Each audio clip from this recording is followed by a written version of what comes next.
बंधु वृंदावन के दूसरे पंचायतन है वृक्ष। कुंज निकुंज, हमारे बांके बिहारी जी का मूल नाम कुंज बिहारी।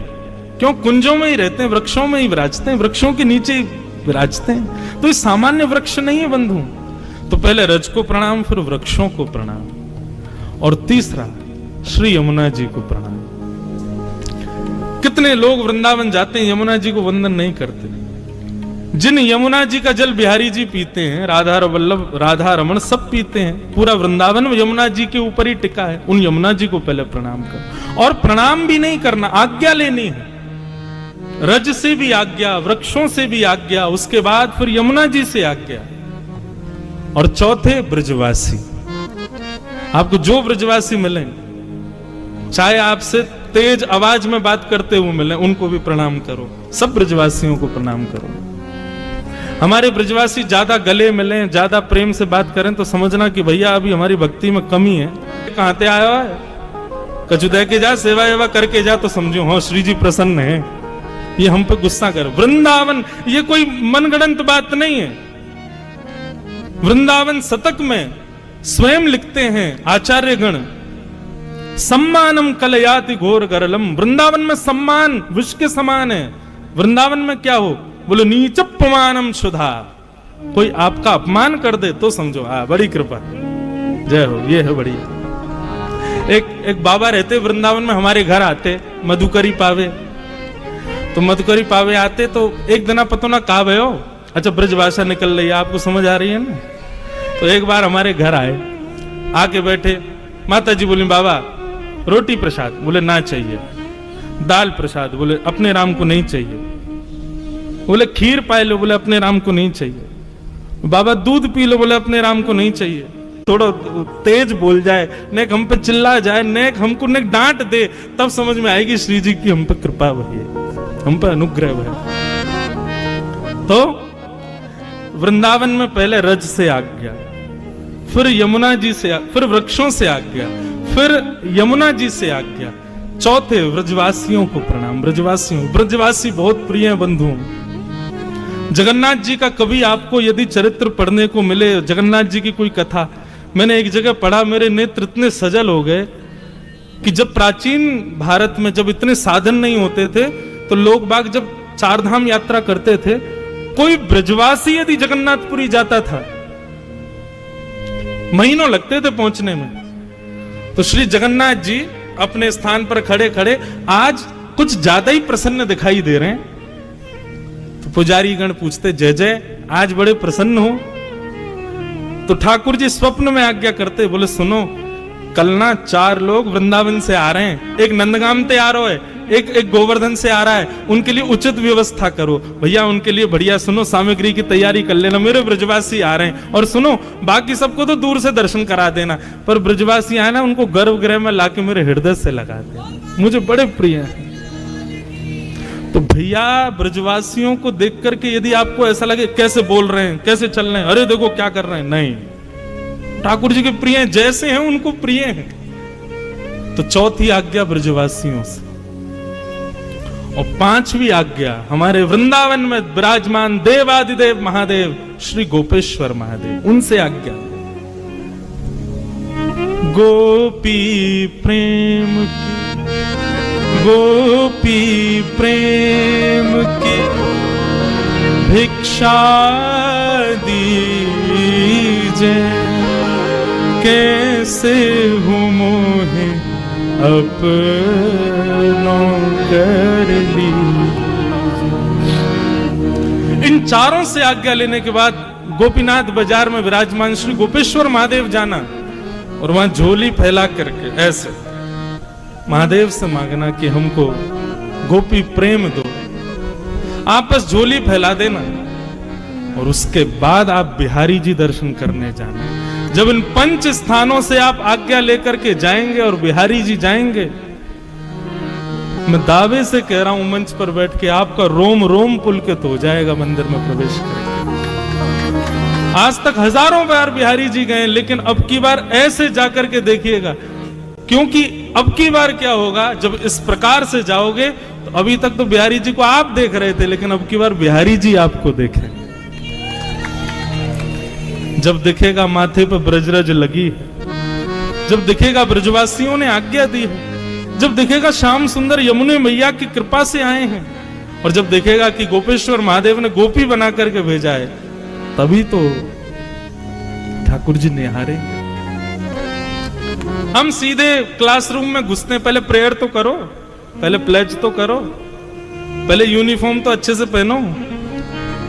क्लासरूम क्या है? बोले बिहारी जी, राधा वल्लभ, राधा रमण, ये सब क्लासरूम है वृंदावन के, लेकिन नाम हो और हृदय में गोपी भाव हो, तब बिहारी जी देखते हैं, तभी बिहारी जी की कृपा होती है।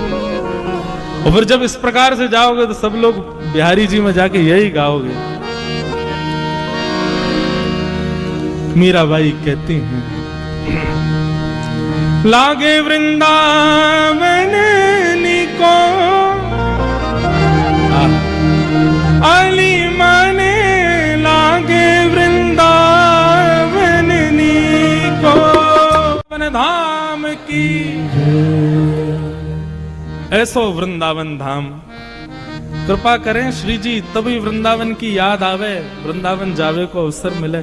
तो अब की बार भैया ये पंचायतन को पहले प्रणाम करियो, पहले रज को प्रणाम करियो, फिर वृक्षन को प्रणाम करके आज्ञा लियो, ब्रजवासी को, यमुना जी को और श्री गोपेश्वर महादेव उनको प्रणाम करो, तब आप बिहारी जी दर्शन करने जाओगे। नियम से जाओगे तभी वाकई कृपा होगी।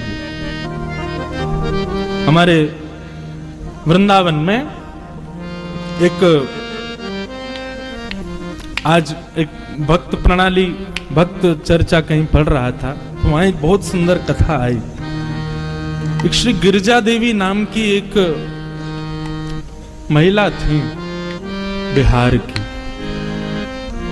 उन पर कैसी कृपा ठाकुर जी ने की। बंधुओं, श्रीमद् भागवत में 4 प्रकार के भक्त बताते हैं भगवान अपने। सब लोग इधर देखो, सावधानी से सुनो। दंड उत्सव मन रहा है भैया, हाँ, तो सबको दंड मिले, ये उत्सव रूपी दंड, इसलिए ध्यान से सुनो। थोड़ी देर और सुनो, फिर तो प्रस्थान है। अभी काय को प्रस्थान? अभी तो रात्रि में और बढ़िया उत्सव। यहाँ पे हमारे बाबा चित्र विचित्र जी आ रहे हैं, वो भी वृंदावन रस सुनाएंगे। अगली बार महाराज जी आप ये उत्सव करो ना, हमारे विपराग जी, तो इसको वृंदावन प्रकट उत्सव नाम देना।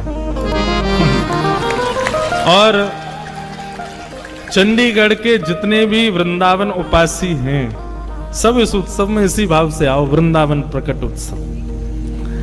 नहीं, यहां सब वृंदावन ही है। आप लोग भले ही जन्मे चंडीगढ़ में हो, लेकिन चित्त में सबके वृंदावन बैठा है। तो वृंदावन प्रकट उत्सव नहीं है, यहां कोई और चर्चा ही नहीं है। हमारे वी पराग जी, उनका पूरा परिवार सो रहे हैं, उठ रहे हैं, चल रहे हैं, फिर रहे हैं, हर क्रिया में भी वृंदावनी नाम जपो, नहीं जप पाएगा। लेकिन इस उत्सव के बहाने 24 घंटे चिंतन में वृंदावन और श्री जी ही हैं, वो आपके पास ही हैं, आपके संग ही बैठी हैं। और जैसे मैं कहूं भैया वृंदावन को श्री जी कृपा के बिना ना बच सके, तो यहाँ की जितनी व्यवस्था है ये सब श्री जी ने ही कराई है, ये कोई सामान्य व्यक्ति की बस की बात ना है। गिरिजा देवी नाम की एक सुंदर कन्या नहीं थी, उनके बड़े बड़े बालक थे, लेकिन पता नहीं क्यों वहां बिहार में बैठे बैठे उनके चित्त में ठाकुर जी के प्रति प्रेम उत्पन्न। अब इसमें आप क्या कहोगे बताओ? एक बिहार के बहुत बड़े संपन्न व्यक्ति की पत्नी थी, कभी वृंदावन आई नहीं, ठाकुर जी को देखा नहीं, उनके हृदय में कैसे भगवत भक्ति प्रारंभ हो गई? इसका मतलब यही है कि उन्होंने ठाकुर जी को याद नहीं किया, ठाकुर जी उनको याद कर रहे थे, ठाकुर जी उनका स्मरण कर रहे थे। मेरा सुमिरन हरि करें, मैं पावा विश्राम। भक्ति की स्थिति कहां तक जानी चाहिए? हमारा नाम जप, हमारी परिक्रमा, हमारा वृंदावन आवागमन, बिहारी जी दर्शन, इन सब से हमको चाहिए क्या? हे बिहारी जी, बहुत आगे वृंदावन, अब कृपा करो, आप पधारो चंडीगढ़, आप पधारो हमारे चित्त में, आप पधारो हमारे स्वप्न में। ये स्थिति होनी चाहिए। मेरा सुमिरन हरि करें। आप कभी हमारा सुमिरन कर लो नाथ, हम इसलिए आपका भजन ज्यादा कर रहे हैं। हम प्रधानमंत्री को याद करते हैं, सभी कर रहे हैं। तो प्रधानमंत्री ने आपको याद किया, बड़ी बात है कि नहीं है? आपको प्रधानमंत्री याद कर रहे हैं। अब सोचो, श्री जी को तो सभी याद कर रहे हैं, लेकिन श्री जी आपको याद कर रही हैं, कितनी बड़ी बात है। निश्चित मानिए, इसके लक्षण क्या है कि श्री जी हमको याद कर रही हैं? इसके सिम्टम्स क्या हैं? कैसे पता चले कि श्री जी को भी हमारी स्मृति होती है? उनको पता है कि कोई रमेश नाम का व्यक्ति है, कोई विपराक नाम का व्यक्ति है, कोई इंद्रेश नाम का व्यक्ति, श्री जी को कैसे पता होगा? इसका ये हमको प्रमाण कैसे मिले कि श्री जी को पता है कि हम भी कोई हैं लाखों की करोड़ों की भीड़ में? आहा, ताको मन भक्तन की सेवा। श्री जी जिसका स्मरण करती हैं, उसके चित्त में भक्त वैष्णवों की सेवा का भाव प्रकट हो जाता है। मैं अपनी कथाओं में बंधुओं एक बात कहता हूं, नाम जप कोई भी कर लेगा, नित्य तिलक नियम कोई भी कर लेगा, गोवर्धन वृंदावन परिक्रमा कोई भी कर लेगा, हर महीने बिहारी जी का दर्शन कोई भी कर लेगा। ठीक है, सहज है, थोड़े कृपा की आवश्यकता कर लेगा, लेकिन वैष्णव संत सेवा हर कोई नहीं कर सकता। आप ठाकुर जी को जैसा भोग लगा दोगे बेचारे पालेंगे, जैसे वस्त्र पहना दोगे पहन लेंगे। सेवा तो असली तब होती है जब ठाकुर जी के जनों की सेवा करो। उनके सामने दाल में नमक ज्यादा होगा तो बोल देंगे, ठाकुर जी नहीं बोलेंगे कभी, जैसे ये दे दो भैया। लेकिन वैष्णव जनों वो कहेंगे भैया दाल में नमक ज्यादा, थोड़ा कम करो, मेहनत करनी पड़ेगी। ठाकुर जी की सेवा में मेहनत है ही नहीं, सेवा में मेहनत तो वैष्णवों की सेवा में। और वैष्णव प्रिय लगने लग जाए, वैष्णवों की सेवा में सुख मिलने लग जाए, तो समझो श्री जी आपको याद कर रहे हैं। श्री जी की स्मृति के बिना नहीं हो सकता। वृंदावन में एक रसिक रहते थे, वो सबसे यूं कहते थे, भाई कुछ भी कहो, कभी ये मत कहना कि अपने ठाकुर जी के दर्शन कराओ, मैं अपने लाल जी के कोई को दर्शन नहीं कराऊंगा। एक दिन सब पीछे पड़ गए, बोले इसके लाल जी में ऐसा क्या है भैया, ये मना करता है सबसे, मैं दर्शन नहीं कराऊंगा। सब पीछे पड़ गए, बोले दर्शन कराओ। बोले नहीं, तुम सब कहोगे ये कैसे ठाकुर जी, अगर तुम ऐसा कहोगे तो मुझे मेरे हृदय को बड़ी ठेस पहुंचेगी, इसलिए मैं अपने ठाकुर जी के दर्शन किसी को नहीं कराऊंगा। एक ने उससे जाके कहा, बोले मैं कभी नहीं कहूंगा तेरे ठाकुर जी चाहे जैसे हो, मैं तो यही कहूंगा बड़े प्यारे ठाकुर जी। बोले वचन दे तू ऐसा नहीं कहेगा, ये कैसे ठाकुर जी? बोले नहीं कहूंगा, तू करा तो सही मुझे दर्शन। जैसे ही उसको लेकर के अपनी कुटिया में गया, कुटिया में जाते ही महाराज सामने एक ऐसे बढ़िया आसन था, और आसन के ऊपर मटका रखा था, मटके पे माला चढ़ रही थी, उसी पे तिलक पूजन रोटी चावल पधराए हुए थे, सामने भोग रखा था, और उन्हीं को जाके प्रणाम करने लगा, मटके को, घड़े को। तो ना चाहते हुए भी संग वाले ने बोले दिया, ये कैसे ठाकुर जी भैया, ये कैसे ठाकुर जी तेरे?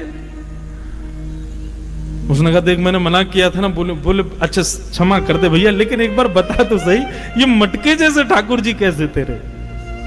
तो उसने बताया, बोले वृंदावन में जितने संत वैष्णव विचरण करते हैं, मुझे जैसे ही दिख जाते हैं, उनके निकलते ही मैं उनकी चरण रज हाथ में भर लेता हूं, लाके या मटका में भर लूं।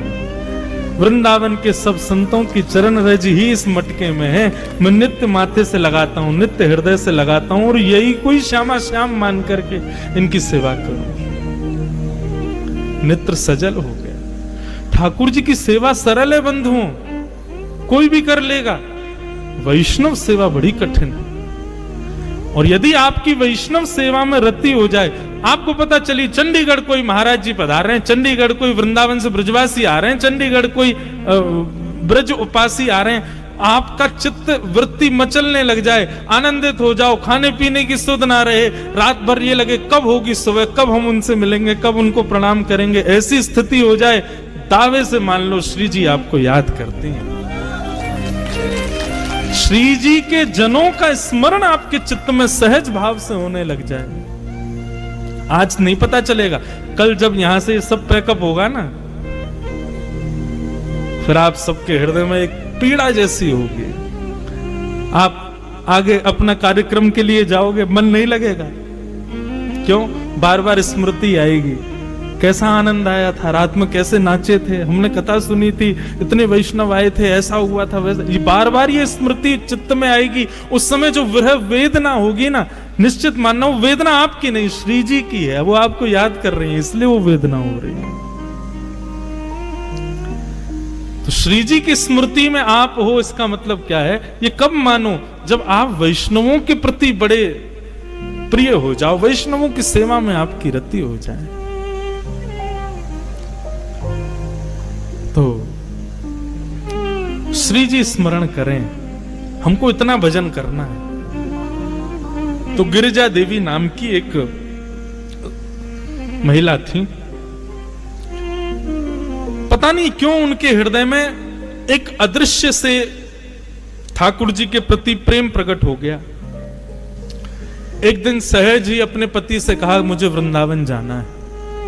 पति ने कहा, ठीक है, कल तुम्हारी व्यवस्था कर देते हैं, वृंदावन चली जाओ। ज्यादा नहीं, 50, 60, 100 वर्ष पुरानी बात होगी ज्यादा से ज्यादा, लेकिन मैं केवल जाके दर्शन करके वापस आने के लिए नहीं मांग रही हूं आज्ञा, मैं सदा के लिए वृंदावन ही रहूंगी, मैं वापस नहीं आऊंगी।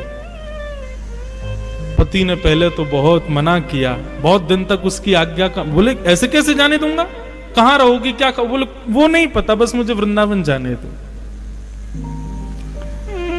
जब स्थिति ऐसे होने लगी, कृष्ण विरह का ज्वर चढ़ने लगा, बुखार आने लगा, किसी भी औषधि से भी वो बुखार दूर नहीं होता था, तब पति ने यही सोचा, उसी में भलाई है कि इनको वृंदावन भेजो।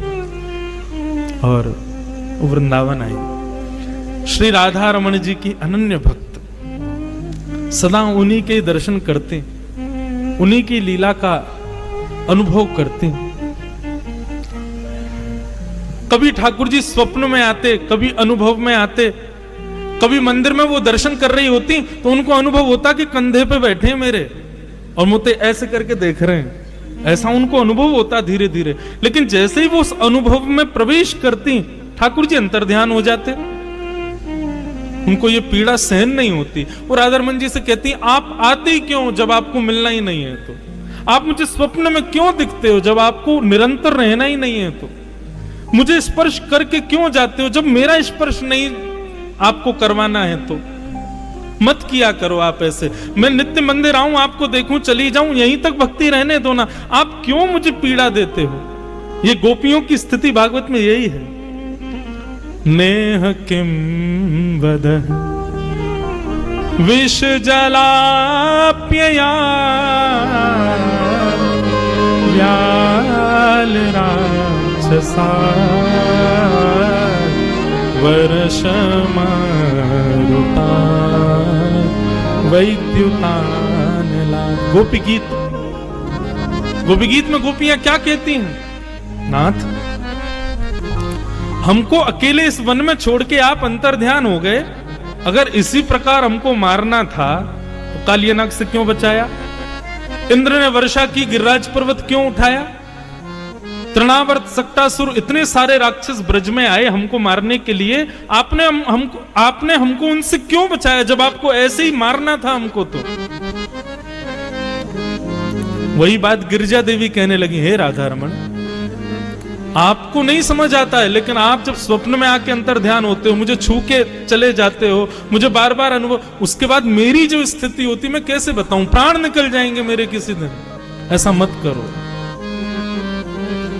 एक दिन महामंत्र का जाप कर रही थी, हरे कृष्ण कृष्ण कृष्ण हरे हरे, हरे राम हरे। कभी पीछे से नोच के भग जाए ठाकुर जी, ऐसे कुछ ना कुछ करते थे। पता नहीं उनके मन में कहां से ये भावना आई और उन्होंने माला पुनः उठाई और महामंत्र ना करके श्री राधा श्री राधा श्री राधा श्री राधा श्री राधा जपने लगी। जैसे ही श्री राधा नाम का उच्चारण करना उन्होंने प्रारंभ किया, किसी ने उनको कहा नहीं, किसी ने उनको बोला भी नहीं, पर सहज ही उन्होंने शुरू कर दिया। क्यों?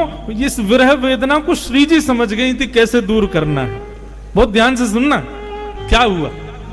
जैसे श्री राधा राधा राधा जपने लगी तो गिरिजा देवी एक गोस्वामी जी के यहाँ किराए पर रहती थी, नीलमणि गोस्वामी जी के घर पर किराए पर रहती थी। वो गोस्वामी जी को ज्वर चढ़ा था, वो लेटे हुए थे अपने बिस्तर पर। अचानक बिस्तर पर लेटे लेटे उनको पता नहीं क्या हुआ, वो कहने लगे गिरजा देवी को बुलाओ, गिरजा देवी को बुलाओ, गिरजा देवी को बुलाओ। लोग दौड़े दौड़े गए, अरे गिरजा देवी गोस्वामी जी पुकार रहे हैं, जल्दी चलो। वो दौड़ करके जैसे ही आई गोस्वामी जी के पास, कहो बाबा। तो गोस्वामी जी रोते रोते बोले, अब तुम मुझे छोड़ दोगी, तुम मेरा नाम नहीं जपोगी, तुम श्री जी को ही ध्याओगी, तुम श्री जी को ही पुकारोगी, मेरा नाम नहीं बोलोगी। ये भाव सुनते ही गिरजा देवी स्तब्ध हो गई, बोले ये हुआ क्या? तब उनको याद आया, बोले मैं महामंत्र करते करते श्री जी का नाम उच्चारण करने लगी, इसलिए ठाकुर जी ही इन गोस्वामी जी के मुख से मुझे संकेत कर रहे हैं और विरह व्याप्त करके कह रहे हैं कि मेरा नाम क्यों नहीं ध्या रही हो, मुझे छोड़ दोगी, अब तुम श्री जी की हो जाओगी और सदा उन्हीं की रहोगी, मेरा नाम नहीं ध्याओगी। तुरंत उन्होंने बैठ करके महामंत्र का जप किया। जैसे ही महामंत्र किया तो तब गोस्वामी जी ठीक हुए। तब उनको चाबी पता चल गई ठाकुर जी की। बोले अच्छा तो ये बात है, मतलब ठाकुर जी महामंत्र आदि ये सब ठाकुर जी के नाम हैं, सब अत्यंत श्रेष्ठ हैं। भगवत कृपा तब तक होगी नहीं जब तक उनके नाम गुरु प्रणाली से नहीं लोगे। लेकिन बंधुओं, जिनको बहुत विरह होता है, जिनको बहुत वेदना हो जाती है, जो व्याकुल हो जाते हैं कि क्या करें, श्री जी के नाम का सहारा ले। जब लगे कि ठाकुर जी अब कछु देवी पर कृपा करते थे, श्री राधा रमण लाल। श्रीमद् भागवत में स्वयं वर्णन है कि श्री जी का आश्रय ले लो, ठाकुर जी अपने आप कृपा करेंगे। इसीलिए मैं गाया करता हूं।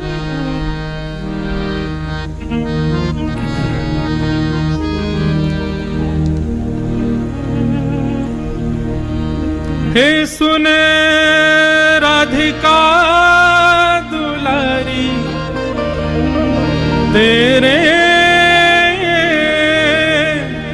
द्वारका भिखारी हूँ मैं, शाम का पुजारी,